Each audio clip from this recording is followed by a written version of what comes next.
Yamunatiravanachari Yamunatiravanachari Jaya Radha Madhava Kunja Bihari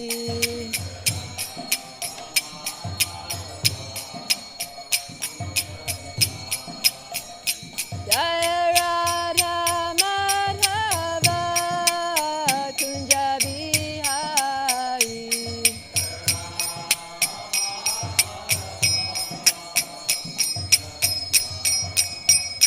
Jaya Prabhupada, Prabhupada, Prabhupada, Srila Prabhupada.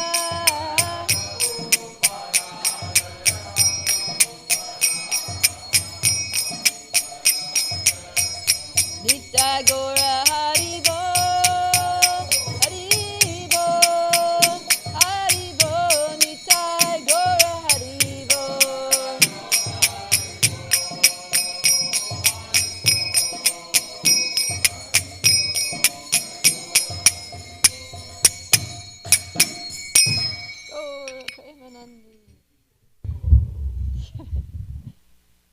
Om Namo Bhagavate Vasudevaya. Om Namo Bhagavate Vasudevaya. Om Namo Bhagavate Vasudevaya.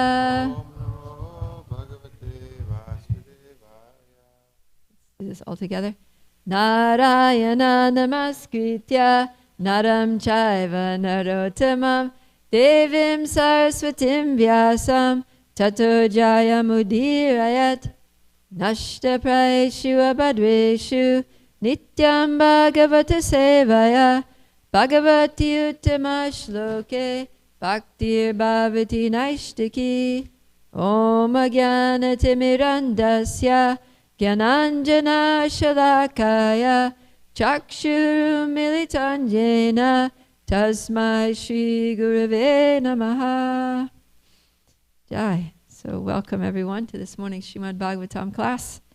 We are reading from Canto 7, Chapter 4. Hiranyakashipu terrorizes the universe. And we are picking up from text 38. And we'll go through to text 46. And then come back to text 38.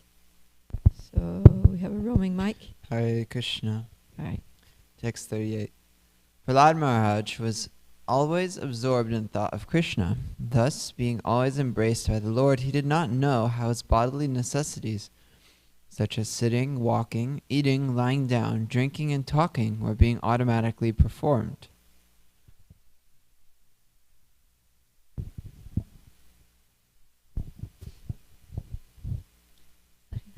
Because of advancement in Krishna consciousness, he sometimes cried, sometimes laughed, sometimes expressed jubilation, and sometimes sang loudly.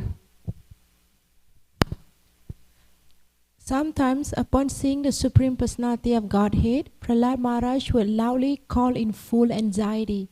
He sometimes lost his shyness in jubilation and began dancing in ecstasy. And sometimes, being fully absorbed in thoughts of Krishna, he felt oneness and imitate the pastime of the Lord.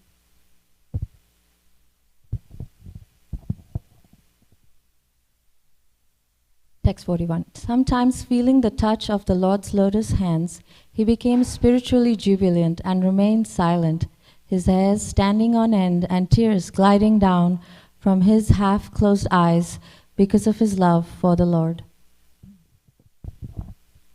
Because of his association with perfect unalloyed devotees who had nothing to do with anything material, Prahlad Maharaj constantly engaged in the service of the Lord's lotus feet. By seeing these bodily features, when he was in perfect ecstasy, persons very poor in spiritual understanding became purified. In other words, Prahlad Maharaj bestowed upon them transcendental bliss. My dear King Yudhishthira, the demon Hiranyakashipu tormented this exalted, fortunate devotee, although Prahlad was his own son. Maharaj Yudhishthir said, O best of the saints among the demigods, O best of spiritual leaders, how did Hiranyakashipu give so much trouble to Prahlad Maharaj, the pure and exalted saint, although Prahlad was his own son? I wish to know about this subject from you.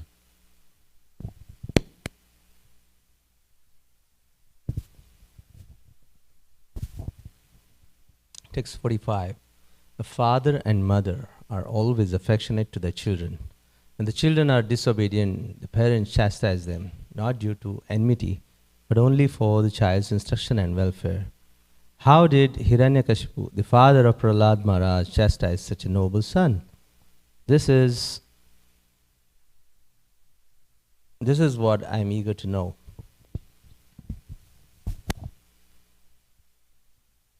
Maharaj Yudhishthira further inquired, how was it possible for a father to be so violent toward an exalted son who was obedient, well-behaved, and respectful to his father? O Brahmana, O Master, I have never heard of such a contradiction as an affectionate father's punishing his noble son with the intention of killing him. Kindly dissipate our doubts in this regard. Jai. Thank you. So that's the end of this chapter, and it ends on a cliffhanger here with Maharaj Yudhishthira being very surprised at the activities of Hiranyakashipu, because we've been hearing, like yesterday's class and continuing today, we're hearing about all the exalted qualities of Prahlad, how he was such a good boy, how he was so peaceful, so sweet, so just well-behaved, and also he was very devotional. He was, he was just very pious and good. He was just the best son you could ever ask for. And yet his father wanted to kill him. Yudhishthira's like, what? Why? I don't get it. What's going on here? So then we're going to hear the answer to this question in upcoming chapters. But in this today's class, we're going to continue focusing on the qualities of Prahlad Maharaj, because this is very instructive for us, right? Like we were hearing yesterday, why is it important for us to really study the character of Prahlad is so we can try to imbibe some of his qualities so that we can be that pure, transcendental, saintly devotee ourselves. So text 38 is going to talk about this. We'll go back to 38 and we'll recite the Sanskrit. Asina paryatan ashnan Shayana prapiban bruvan Nanu sandatta etani Govinda parirambitaha Asina paryatan ashnan Shayana prapiban bruvan Nanu sandhatta etani Govinda parirambitaha.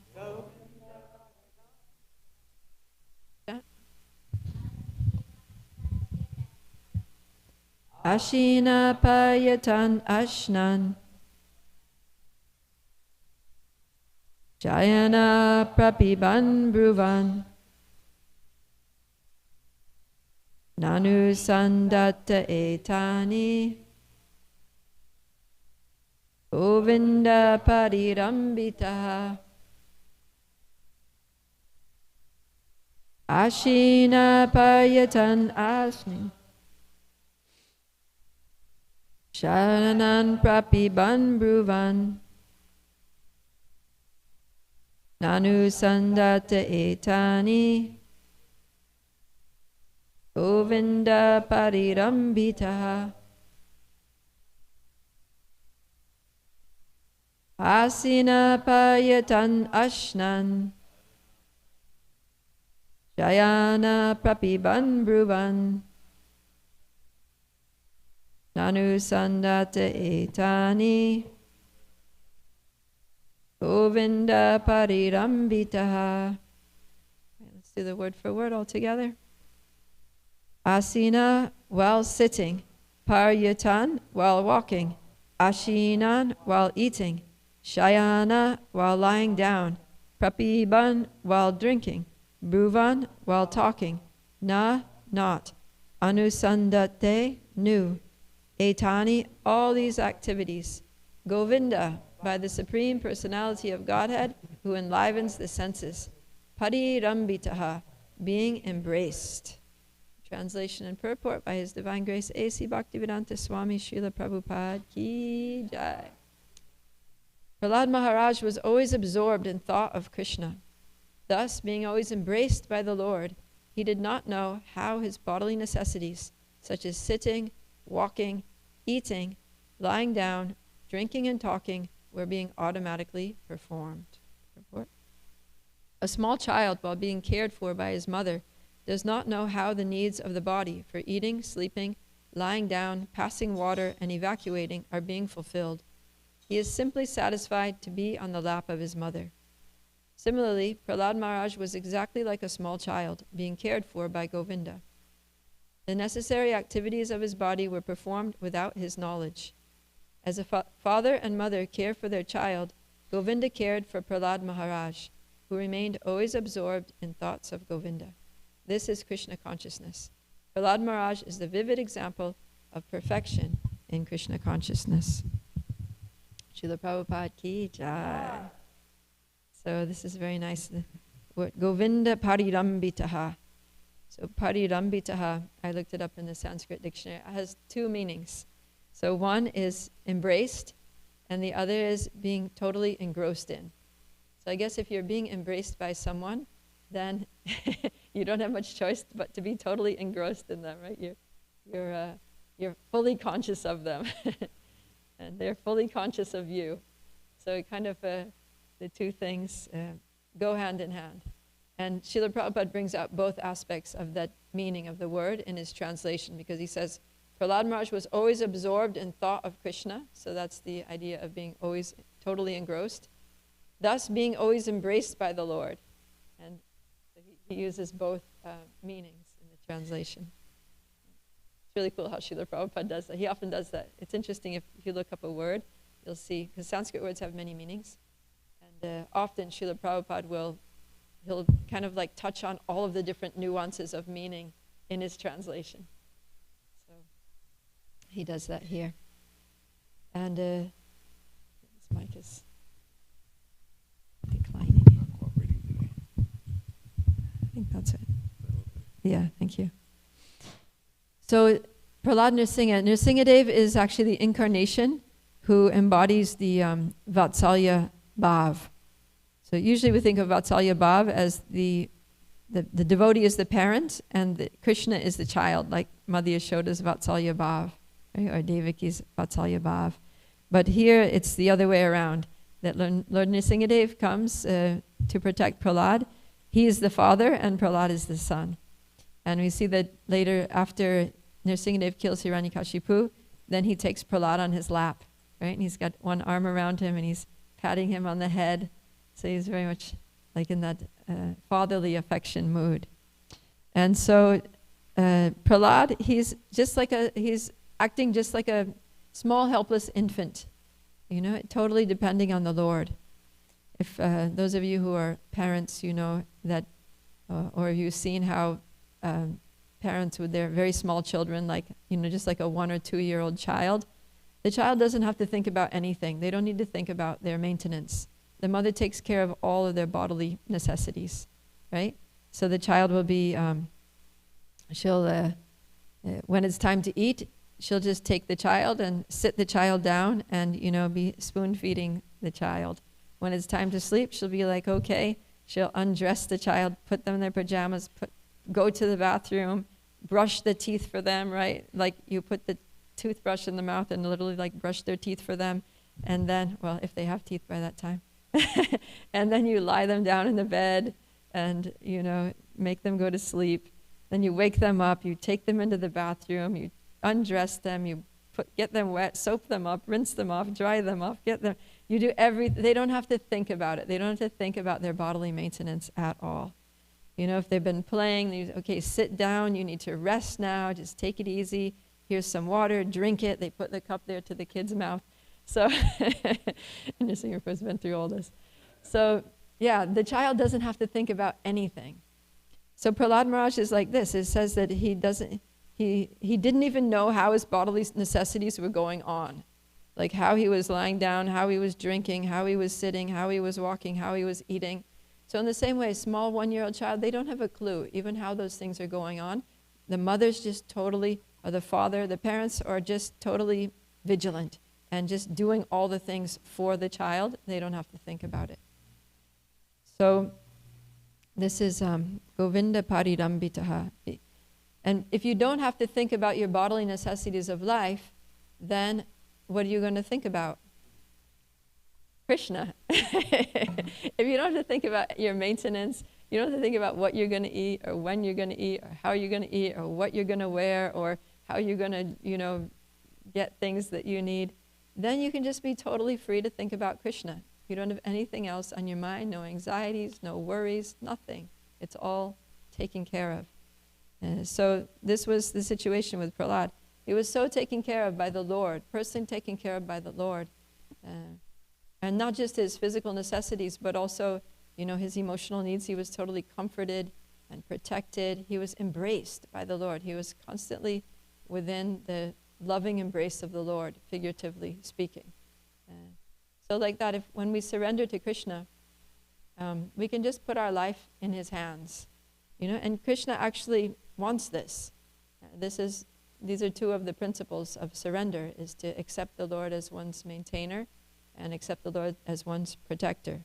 There's that nice verse from Chaitanya Charitamrita that Anukulyasya sankalpa pratikulyasya varjanam rakshishyatiti vishvasa goptritve varanam tata atmanikshepa karpanye sadvida sharanagati. So these are the 6 ways, or the 6 kinds of surrender to Krishna. And so it starts off with accepting things that are favorable to the service of Krishna and rejecting things that are unfavorable. And then rakshishyatiti vishvasya, having confidence that Krishna will always protect me. And then the one that's very applicable here is goptritve varanam, accepting Krishna as one's maintainer or guardian. Specifically, this word goptritve means like a father or like a husband. So as the father takes care of the child, totally provides for the needs of the child, as the husband provides for the wife and protects the wife and takes care of her maintenance and, everything. He's like the person that she goes to when she's upset or distressed or needs something. And of course, a good husband, she doesn't even come to that point. If the husband's very good, then she doesn't get distressed because he sees it coming. He can see that, okay, she's going to get upset about this, or this situation is going to make her upset. And so he's proactive about avoiding those situations or seeing what she needs and just getting it for her before she says, hey, I kind of need something. So Krishna's like that. Krishna's that kind of husband, that kind of father, that kind of guardian who maintains us in a way that we don't even have to ask. He knows what we need. He knows what we need physically, mentally, emotionally, socially. He knows everything that we need, and he just provides it. And all we have to do is varanam, accept it. And so that's in fact, I was hearing a devotee, I think it was Haladar Maharaj was giving a seminar on this verse in Mayapur, and he kept saying that this goptritve varanam, accepting the Lord as our maintainer, out of all the 6 processes, this is the most important one. This is like the crucial one, that from this, all the other ones follow. So he was really emphasizing this point that Krishna, that surrender means, Krishna, I'm yours. I'm yours, just like a child would say that to the parents, I'm yours, I'm your child. Or a wife would say to the husband, I'm yours, I'm your wife. Take care of me. My maintenance is up to you now. So, yeah. And so the question, someone might raise the question that how is this different from engaging the Lord in our service? Because Srila Prabhupada said that we shouldn't think of the Lord as our order supplier. If we go to the Lord that, dear Lord, please give me this, please give me that, I need this, you need to supply this. So how is this Goptrit Varanam, accepting the Lord as our maintainer, different from using the Lord as our order supplier?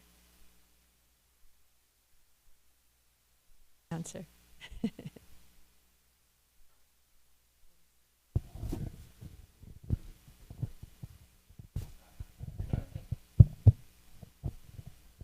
I think in the other way, when we're saying the Lord is our order supplier, it's in regards to gratifying my senses and pleasing me, what I want to do. But in this instance, it's that I'm fully surrendered to the Lord, and so it's, yes, the Lord's maintaining me, but it's only so I can do His service, Right. so I can serve Him, not so He can serve my senses. Yeah, that's an important distinction. That maintain me so I can serve you. Maintain your servant so I can continue to serve you. Not give me this so I can enjoy and forget about you. Right? Enjoy separately from you. It's all linked to Krishna. Yeah. And then another thing is that, thank you. And then another thing is that the devotee like Prahlad, he doesn't ask for anything. Like you see, even when his father was tormenting him and trying to kill him in so many ways, you don't hear that Prahlad was praying, dear Krishna, please protect me. Please save me from these, attempts on my life. He never asks that. He's just totally absorbed in his loving relationship with the Lord and chanting Hare Krishna and, praising the Lord. So, like that. And then somebody might also ask, well, if we're just going to depend on Krishna for our maintenance, then does that mean that we shouldn't do anything to maintain ourselves or protect ourselves? Does that mean we should just quit our jobs and, don't try to earn money and just, chant Hare Krishna and wait for Krishna to come through with the money to pay the bills and, all the stuff that we need to be maintained? What do you think?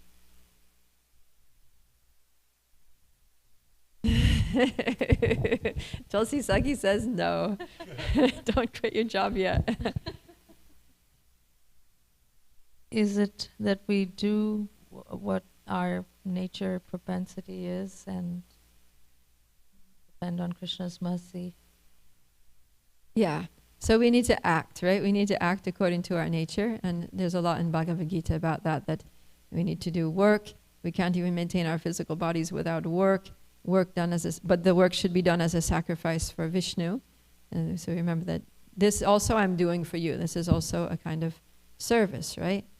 Karma yoga, or it can be bhakti yoga if we're very devotional. So that's all good. So in that same section, chapter 3 of Bhagavad Gita, where Krishna is saying all these things that work has to be done, then there's one verse there where he says that, but for one who is Atma Rati, and for one who's fully attached to Krishna, has love for the Lord, who takes, the way Prabhupada translates it is one who takes pleasure in the self, capital S self, whose pleasure is in Krishna, who has love, or Rati literally means love. So has love for the Lord, who's satisfied and happy in the Lord, then for that person, there's no duty to perform. So it depends on our faith. Also, it depends on our level of absorption, our level of attachment. So if we have faith like Prahlad, if we have absorption like Prahlad, then there's nothing else that needs to be done, right? But the thing is that most of us don't have that level. We're not there yet, right? So if we're not at that level of total 100% exclusive absorption in Krishna with absolute faith and conviction that He's going to supply everything, then hold on to you, don't quit your jobs yet. And also if we have, some material attachments, we do, want some comforts of life that maybe, we might become insecure about if we don't have that steady source of income, then hold on to the job. So it depends, we're all at different levels, and we'll get into that a little more as we go on in this class. But Prahlad sets the example of total absorption. So that's kind of the goal, right? That work now, samadhi later. And so we're working now to try to purify ourselves. We're working through our material attachments and desires. We're engaging in the processes. We're trying to connect everything to Krishna. And we're going through anartana vritti. And we'll come out of it one day pure and clean and free from all these material attachments. And at that stage, we'll be able to be totally absorbed and just totally depend on Krishna. Of course, even in working, we're depending on Krishna because, just getting a job depends on Krishna. Being able to have the ability to work, that depends on Krishna. The result of our work depends on Krishna. So even in our attempts to maintain ourselves, it's ultimately Krishna who's maintaining us. Krishna's supplying, he's empowering, he's enabling, he's facilitating. It's all Krishna. Nothing is happening without the sanction or the will of Krishna. So, but then there's the nice verse from chapter 9, 22, where Krishna says, Ananyas chintayanto mam, ye jana paryupasate, tesham nityabhiyuktanam yoga kshemam vaham yaham. So this this is the last line's very famous, yoga kshema vaham yaham, that Krishna says that to one who is, that he carries what we have and he preserves what we have and he carries what we lack. So in other words, he provides everything. And the word yoga kshemam, it literally means sustenance, or your prosperity, your livelihood, your security of your property. Like literally it means like all the things that you need in your material life to survive and be comfortable and safe and happy. And that's yoga kshema. So Krishna says, I carry that. I will provide all those things for you. But for who? For the person who is ananyas chintayanto mam, who has no other object of concentration but Krishna. Who yejana paryupasate. Paryupasate means who, Prabhupada translates it, properly worships. So pari means like all around. Like we had the word parirambitaha in the verse, right? It means that all around, like perimeter, right? Pari means like perimeter, like all the way around, 360 degrees around, no gaps, no gaps. So Prahlad's absorption was parirambita, totally engrossed. But when someone embraces you, it's all the way around, right? All the way around. So your worship is complete. It's all the way around. Like everything that you do is just worship. And you worship by all the 9 processes properly of devotional service. And then tesham nitya abhiyuktanam. Nitya means always. And then abhiyuktanam means always connected to the Lord. Always linked in devotion. Always fixed in devotion. So that person, Krishna provides everything for. No need to worry. And there's a story of one devotee. His name was Arjuna Acharya. And he was a Brahmin, and he lived in a simple home with his wife. And he was a little bit impoverished. So every day he would be chanting the holy names. He would be reading Bhagavad Gita.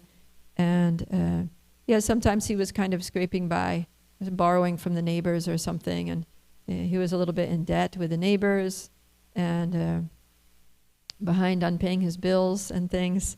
And sometimes, the people would come to collect their debts and he didn't have it. He would go door to door begging sometimes. He was a Brahmin, so that was Brahmins go door to door begging. And people would slam the door in his face and things. So he was a little stressed about that. And then one day he was reading the Bhagavad Gita and he came across that verse 9:22 where Krishna says that if you're just totally absorbed in me, always worshiping me, always connected to me in devotion, then I provide everything that you need. And he read that and he became upset. He said, Krishna, you said that you provide. This is what I'm doing. I'm studying Bhagavad Gita. I'm chanting. I'm worshiping my deities. I'm always absorbed in your service. You're not maintaining me. And then he took a pen and he scratched out that verse. He took a red pen and he just went on his Bhagavad Gita and he closed the book. And then he went out to walk. He went out for a walk. He was like disturbed. You know, sometimes you're disturbed, you just like go for a walk. So he went out for a walk after doing that. So his wife was at home, and then she wasn't aware of what he did. She just saw he was reading, as he always is, and then he went for a walk, as he often does, and she didn't ask any questions. So then while he was out, these two boys came to the house, and they were carrying these heavy baskets on their head. They were like, oh, and they were hunched over with the weight of the baskets. And then she heard them like making noise, like, oh, this is so heavy. Oh my God. Oh, it's okay. We're almost there. And so she went out to see like what was all this, you know, the moaning and groaning about. These two little boys, and they were young. They were just, you know, like 7 or 8 years old. And then these huge heavy baskets on their head.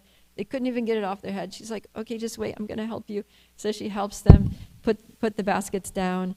And then, and the baskets are full of food. They're loaded up with all kinds of fruits and vegetables and grains and ghee and even like jewels and gold and all these things, you know, all kinds of like all the things desirable, all kinds of like material prosperity and wealth and necessities of material life.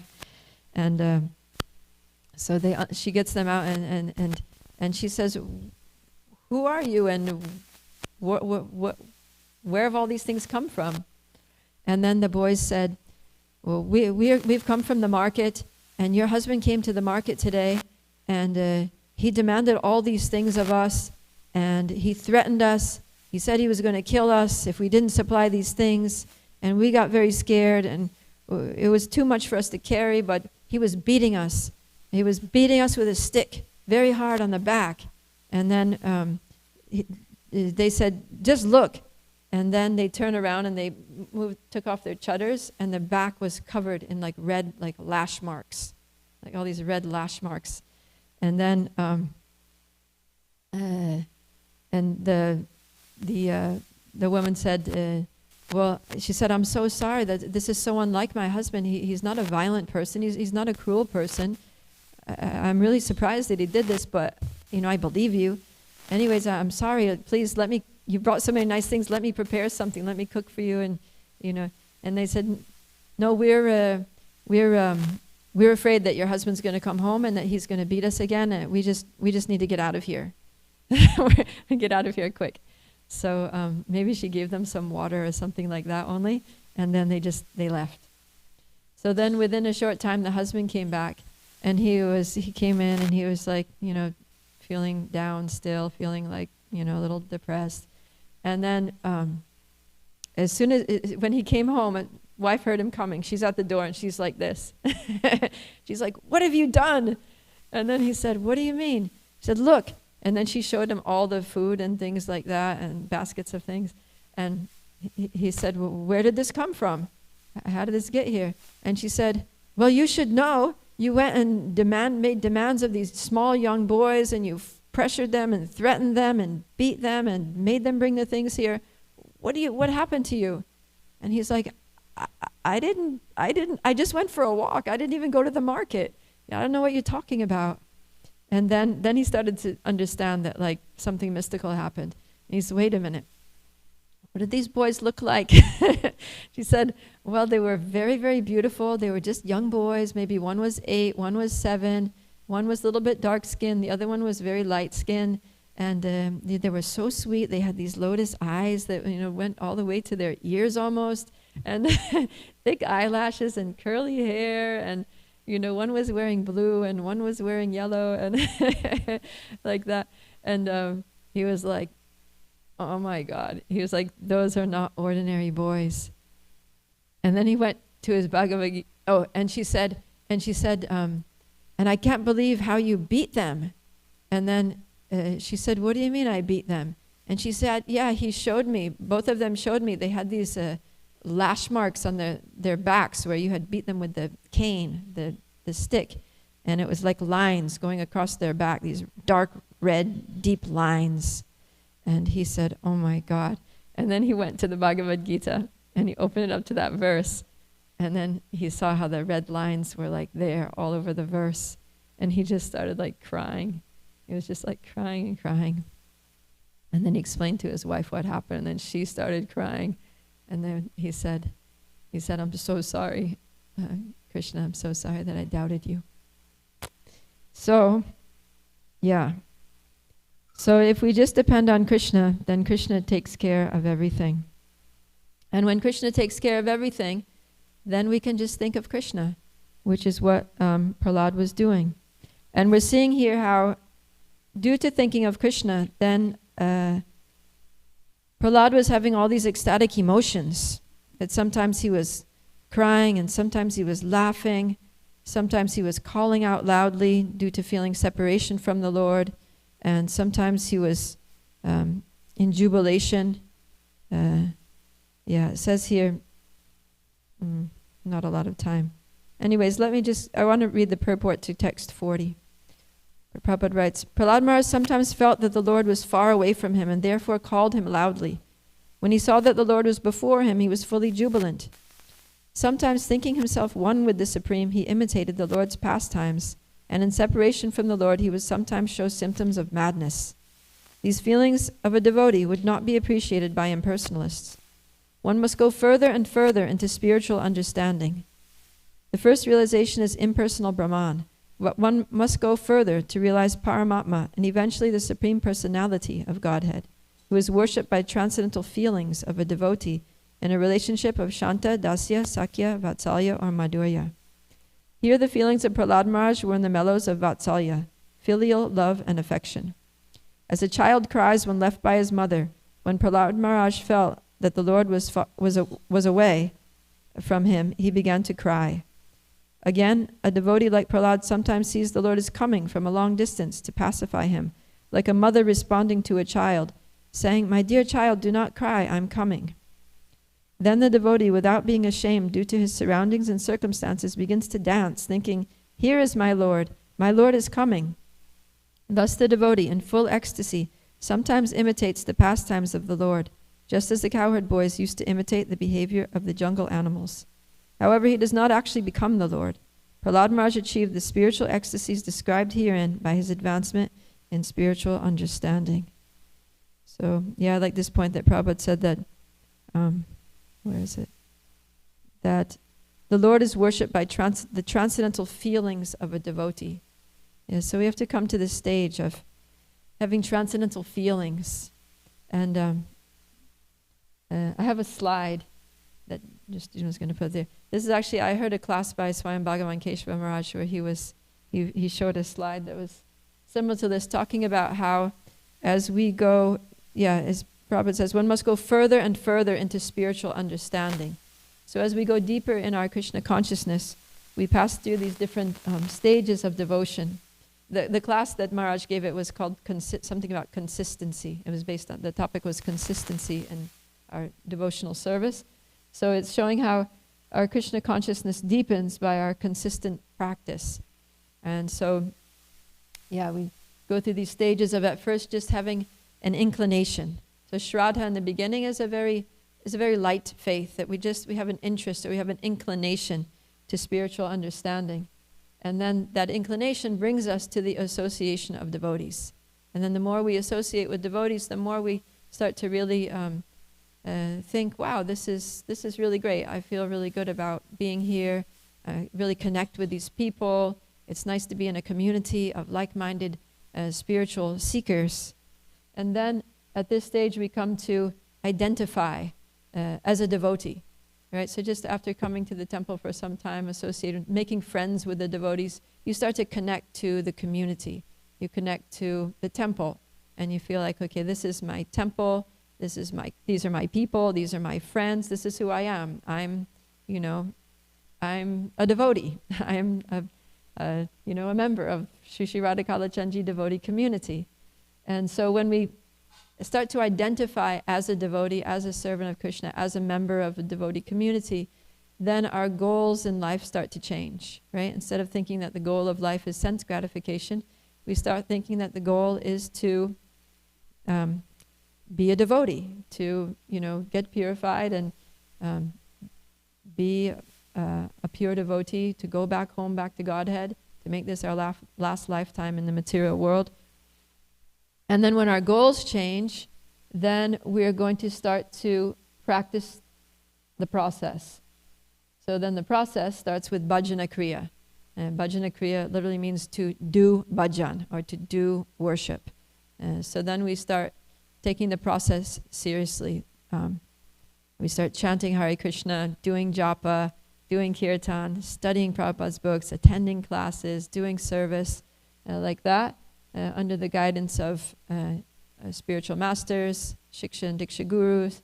Maybe we take initiation, and by those processes, by consistently practicing the process, then we become purified. And then the shraddha that we had in the beginning that brought us into the sangha, it condenses, it becomes more thick, becomes more solidified, and it becomes a conviction. It becomes a solid conviction, steady conviction, or we become nishtha, and develops into an attraction. So at the beginning stage, at the identity stage, then the focus is on identity. So that's why the focus is on identity. So we're really trying to identify, we're trying to be accepted as a member of the community. So in order to establish our identity, we'll start to adopt the symbols of the identity, right? Like putting on neck beads to signify that I identify with this. I want to be identified. I want others to identify me as a devotee. I'll put on neck beads, I'll put on tilak, I'll wear, a sari or a dhoti, and I'll carry a bead bag. I'll get, so that people see me and they will identify me with me as a devotee, and that'll also help me to identify as a devotee because I'll feel accepted. Right? Then when we get to the second stage, the identity is established, so it's no longer a point of focus, so we don't necessarily have to have all the regalia. The identity is more of an internalized thing, and the focus is now on the process. Right? So we're really focused on the process, like, okay, I need to discipline myself, I need to figure out how I'm going to manage my time so I can chant my japa, I'm going to chalk out time to read Prabhupada's books. I'm going to get up early in the morning so I can make it to the morning program, so I can follow the process of sadhana bhakti as Prabhupada wanted us to. And so the process is, and when I go through difficulties, I'm going to remember this is I'm getting purified. I just need to keep following the process. It's working. This is all good.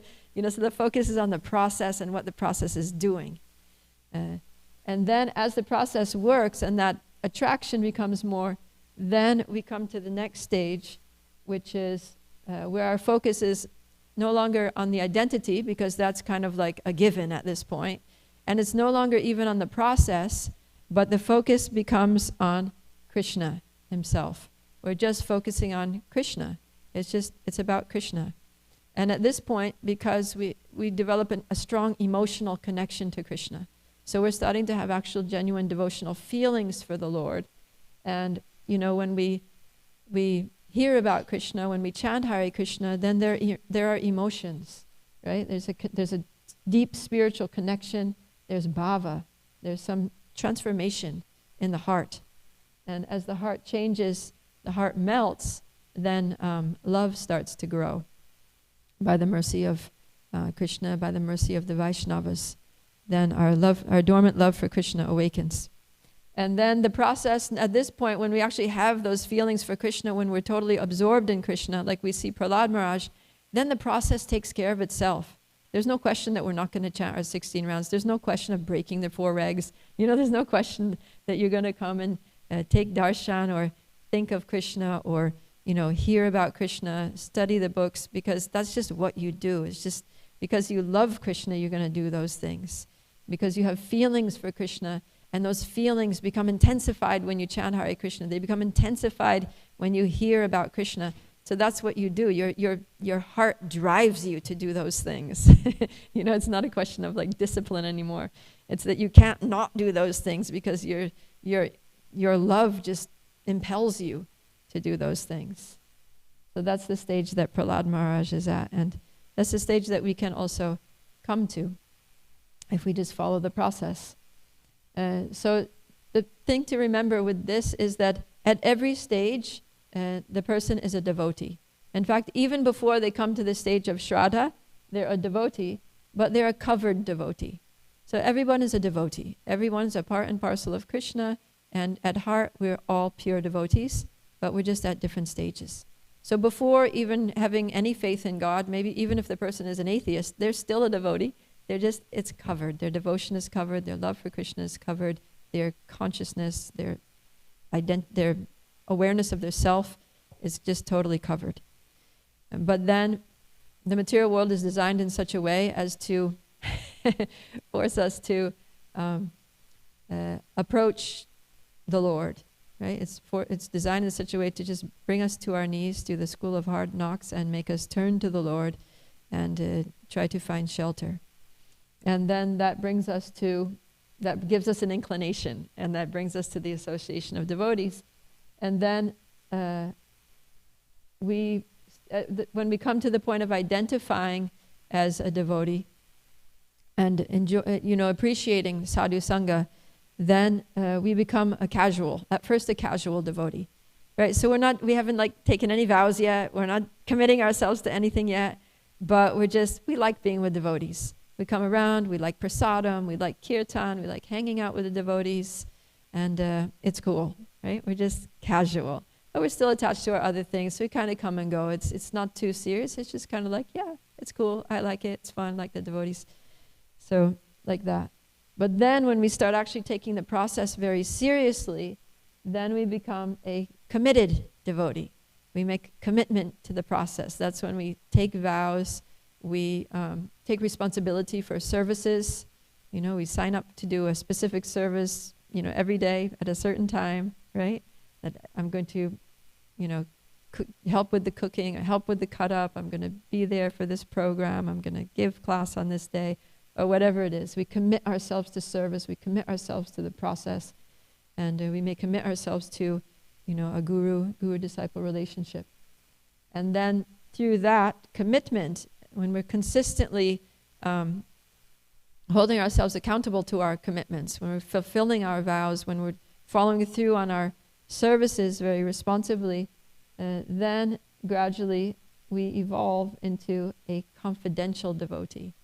A confidential devotee is the devotee that we're hearing about, that's just fully absorbed in Krishna consciousness, that's constantly being embraced by the Lord.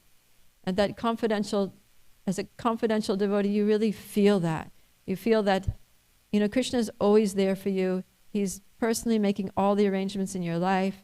He's providing for all of your needs. And sometimes he feels far away, and you're like, Krishna, where did you go? What happened? And then he'll come back, and you'll be like, oh, thank you so much.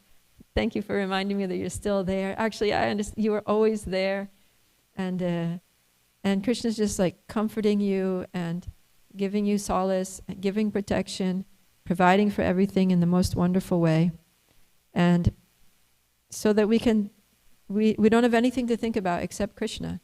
And there's nothing that we want to think about except Krishna and how to serve him, and Krishna's devotees and how to serve them, and Krishna's projects and how to expand those, and and all the other devotees, all at other different levels, and how to help them appreciate Krishna and become closer to the community, to identify more strongly, to follow the process more seriously, to become more committed, so that they can also become confidential devotees. Because being a confidential devotee or friend of Krishna is very, very sweet. And that's what we're meant to come to. So that's why we're studying these, the character of Prahlad Maharaj, is so that we can aspire for this. And so that we can be inspired in our practice, because it's the practice that's going to bring us to this. So we shouldn't read these descriptions and think, oh, that's Prahlad, but I'm totally on we may not be on Prahlad's level, but it's not impossible, right? That's why these things are in the scriptures, is because we're meant to be there. And scriptures are trying to inspire us to do it. Lord Chaitanya also in his pastimes, he shows us the highest stage of, Mahabhav, where he's absorbed in all these ecstasies, and he gets totally lost in his meditations on Krishna's pastimes, and he falls unconscious, and he exhibits all these ecstatic symptoms. So he's not just doing that to make a show, look what a great devotee I am. He's actually showing us what we need to come to. And he's also teaching us the process that can bring us there, And in this age, the process is so easy. Lord Chaitanya has been so liberal, so magnanimous, and giving us this process of just chanting Hare Krishna, Krishna Krishna, Hare Hare, Hare Rama, Rama Rama, Hare Hare. And he's invested the holy names with all the potencies of the Lord. He's invested it with prema itself, with love for the Lord. So all we need to do is keep chanting, keep chanting and increasing the quality of our chanting, increasing the quantity of our chanting, and putting our full faith in this process of chanting, taking full shelter of Lord Chaitanya and Lord Nityananda, who gave us the process, who are helping us every step of the way. And it's possible that one fine day we can come to this stage of Prahlad Maharaj and being a very confidential devotee and feeling these intense emotions, ecstatic emotions in connection to Krishna, and feel that we're being totally taken care of by Krishna, totally just sitting on the lap of the Lord, comforted by the Lord's warm embrace. So I'll stop here. Any questions or comments? Yes, Lalita Sundari. Thank you for very inspiring class, Mataji. As usual, you keep us very focused and motivated. My question is about Prahlad Maharaj. When he was in the womb, he was instructed by Narada Muni. But after that, he was not in devotee association at all. But he was so fixed in Krishna, always absorbing Krishna consciousness. So this question is for some practical tips for me. Like my Guru Maharaj initiated me into this parampara, the same way Narada Muni initiated Prahlad Maharaj into such a potent parampara. And we have such a potent holy name. But even though I was initiated into this potent parampara, my senses are so conditioned, like I should be very careful of what I eat, what I hear, what I see, whom I associate with. And association seems have so powerful effect on me that it so easily distracts me from Krishna. But Prahlad Maharaj was once initiated, that too even when he was in his womb, and he was so fixed up in Krishna consciousness. I understand he was a pure devotee and I'm far away from him, very conditioned. But do you have any practical tips, like how we can be insensitive to our association and be fixed up with, insensitive in the sense not distracted so easily? Mm-hmm. I feel like I'm so conditioned that I'm so sensitive to association. Even what I see, what I talk, with whom I talk, what I eat, what I hear, everything seems so easy to disturb my mind away from Krishna. So can you give any practical tips for somebody who's in so conditioned body to aspire to become like Prahlad Maharaj? There's some baby practical steps we can take. Yeah, so Prahlad Maharaj, he didn't have good association at all, right? He was born in a demoniac family. He went to a demoniac school full of little demon kids and demon teachers who were teaching him how to be more and more demoniac or trying to make him become demoniac. Though he was incorrigible. But yeah, the thing is that he so deeply imbibed those instructions of Narada Muni that they just became indelibly etched in his mind, in his heart. They became deeply established within his heart. So, because of his focus, because he was very focused. So, yeah, when we chant, when we hear Bhagavatam, when we are in the association of advanced devotees, then we have to really open ourselves up to hearing, right? Be fully attentive. Just put everything, when you're sitting in Bhagavatam class, just put everything out of your mind and really take it in. Try to just drink it deeply. Like Bhaktivinoda Thakur says, quaff. He uses that word quaff. Quaff deeply, just like drink deeply the nectar of the holy names.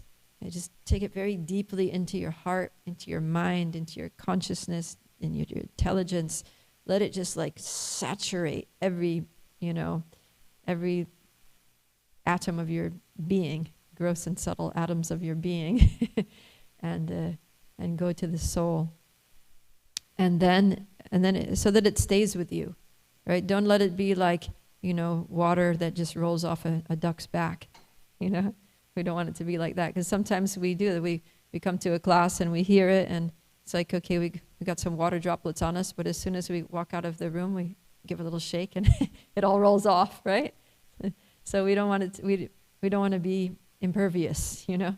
We want to open our hearts, open our minds, let it come in, let it like saturate us. Let's be like sponges and just soak it up like that. So that helps, and that's the way that Prahlad heard. So even though he heard just once from Narada Muni, over a period of time, but he was soaking it up just like a little sponge. So you have to be like that. And then when we go out into non-devotee association, then we can put on our rain jackets, then we can be impervious. Then, we can let the water fall on us. We can listen to what they say and, observe, materialistic activities out there. But then we get home and we give a little shake and we let it roll off us. But sometimes we're the opposite, right? We shake off the devotional things that we hear and experience, and we absorb, we sponge up the materialistic association. So, yeah, we have to be very expert about when to put on the raincoat and when to take it off, and just let ourselves get wet, get soaked by the spiritual sound vibration. Yeah. And then as much as possible, because after all this is Kali Yuga, and the material energy is so strong, Maya is so strong. And Prahlad was in, I think it was in Satya Yuga, right? So, or at least Treta Yuga. Anyways, it wasn't Kali Yuga. Of course, he did have a lot to contend with at home. His home was basically Kali Yuga. Living with Hiranyakashipu, that was a lot worse than what we have to live with. But yeah, in Kali Yuga, the material energy is very, very strong. The modes of passion and ignorance are very, very strong. So, we have to really take precautions and try to surround ourselves with good association as far as possible. And protect ourselves. That's our protection. Is that helpful? Would you like to add something, Nrsimharupa?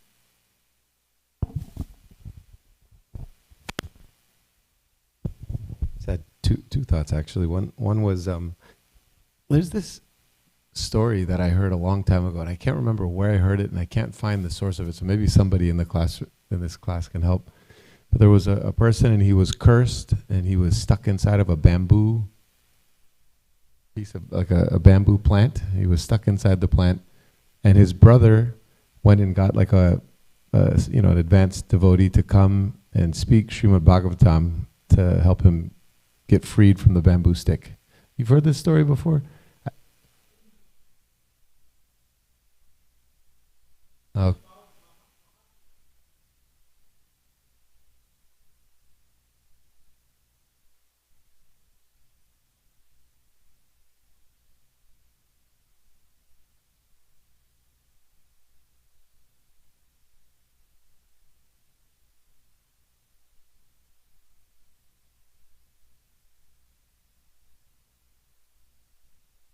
Yes. And what was his name? Dundabi. Dundakari. So he was stuck there, and then after they speak Srimad Bhagavatam, then the bamboo breaks and he becomes liberated. And everybody came, they were also listening because this was happening, and so many of the villagers they came. But then they said, wait a minute, we were here listening also, but we didn't get liberated. Like, what happened? We were here, we heard the same thing, and he got liberated, we didn't. And it was the intensity with which he was listening. He was stuck in that precarious position, and he was so intensely absorbed, is my understanding, if I'm remembering correctly. And so because of that, he was actually liberated. So I was thinking, a practice we've started before our meetings is to try to pray as intensely as we can, to really have for the guidance of Guru and Krishna and whatever we're doing. And just, during those times when we do chant our rounds or we do our spiritual practice, like the intensity with which we take that up and the focus that we give to that and how much energy we put into that is what we will get back from it. And if we put, and it's like you were saying, Prahlad Maharaj he really soaked up everything Narada Muni said. He was so listening with, of course he's a pure devotee, so it's a different example, but still, right, in our own lives, in our own way, if we are putting that much intensity towards, when we, for instance, when I chant my japa, I can just chant Jai Shri Krishna Chaitanya Prabhu Nityananda, where I can actually think, what am I saying when I'm praying to the Panchatattva? And it's not easy to do. It's a high level to get at, but as much as possible, finding these ways to be very clear when I start my round, when I chant the Panchatattva mantra, at least every single round, I'm going to really bring my focus and intention and really pray to be, to hear the holy name, to just be focused on that one activity I'm doing. And then when we're out going through the rest of our life, we can maybe have put a little less attention to that, just the necessities that we need to do it well. But anyway, I'm just thinking as a practical way of, deeply diving in when it's the time to connect with Krishna and to do our service. And then when we have to go about our duties and do those other things, we do what we have to do, but we don't have to give it as much attention and as much intensity. Yeah, that's good. It reminds me also when Narada Muni was speaking Bhagavatam to Prahlad, then he was in the womb of his mother. So mother was also there, Kayadu was there. And so why doesn't Kayadu become, why does she just go back and, live her mundane life with her demoniac husband, and why doesn't she become a devotee? And it's because, it's described there that because she was just worrying. The whole time she was just worrying about her husband, worrying about the child in her womb. Now what's going to happen? Our home's been destroyed. The demigods have just pillaged the place, and my husband's off doing austerities. God knows when he's going to come back. What if the baby's born and the father's not there? What am I going to do? And is he going to be born in this situation? And how are we going to get reconnected? And she was just in total anxiety, imagining all worst case scenarios for her baby and her husband and her family and her life the whole time Narada Muni was speaking. So sometimes we do that, right? We're in Bhagavatam class and we're thinking, oh, what about this? And how am I going to fix that? And what about this? And this could go wrong. And oh my God, this happened. And, and then we're not hearing. We're hearing but not hearing, right? It's like in one ear, out the other. So, we just have to. So that's part of it, is just letting Krishna be like, Krishna, you know what? I'm trusting you're going to solve everything. I'm trusting you to take care. You're my protector. You're my maintainer. I don't have to worry about anything. The only thing I have to worry about is how I'm going to pay attention right now to Bhagavatam class. How I'm going to pay really nice attention to my japa, and my service. And you'll take care of all these other things that would otherwise distract me. So that it goes hand in hand. Like that. Gokulananda?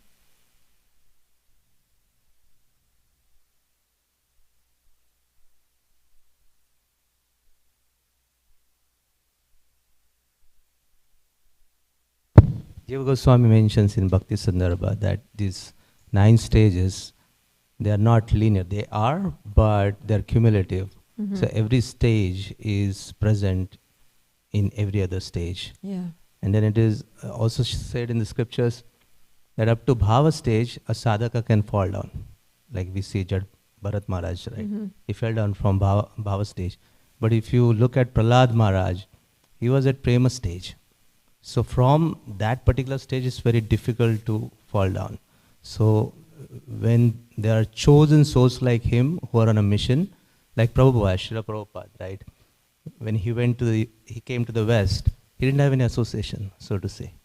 But they are always connected to the source. So the thought. Yeah, I was thinking about that when Lalita Sundari first asked the question. I was thinking about Srila Prabhupada because he heard from his guru, and he met his guru only a few times. And even in India, he didn't have a lot of association with his godbrothers. He was living sometimes in a different city, doing his business, and there weren't devotees from Gaudiya Math there. And he was kind of on his own a lot of the time. And then when he came to America, he was totally on his own. There were no devotees at all. And yet, he wasn't distracted. He wasn't, influenced by bad association. Because he heard so deeply, because he was so connected, with his spiritual master.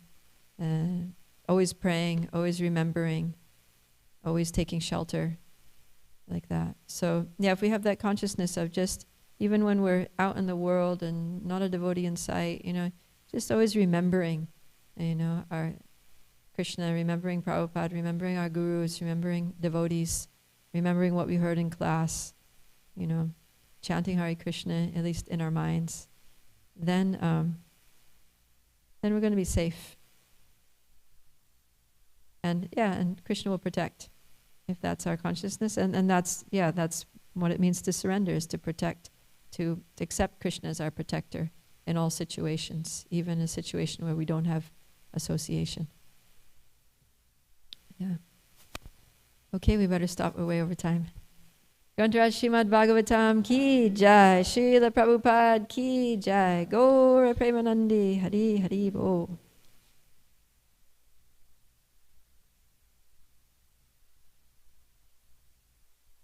Wish everyone a happy Gaura Purnima tomorrow.